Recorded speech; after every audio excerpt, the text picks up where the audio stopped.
বিপদ আসলেই প্রথমে বিশ্বনবী সাল্লাল্লাহু আলাইহি ওয়াসাল্লাম একটা দোয়া পড়তেন। তিনি পড়তেন ইন্না লিল্লাহি ওয়া ইন্না ইলাইহি রাজিউন। তাহলে বিপদ এলেই আমরা এখন থেকে ইন্না লিল্লাহ বলব, নাকি হাই হুতাশ করবেন?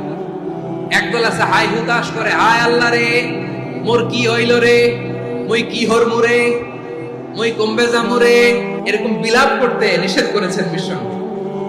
কি করব, কই যাব, কি হবে, হায় হায়, এরকম হাহুতাশ আছে না? নাই, বিশ্বাসীরা হাহুতাশ করে না, তারা ইন্না লিল্লাহ পড়ে।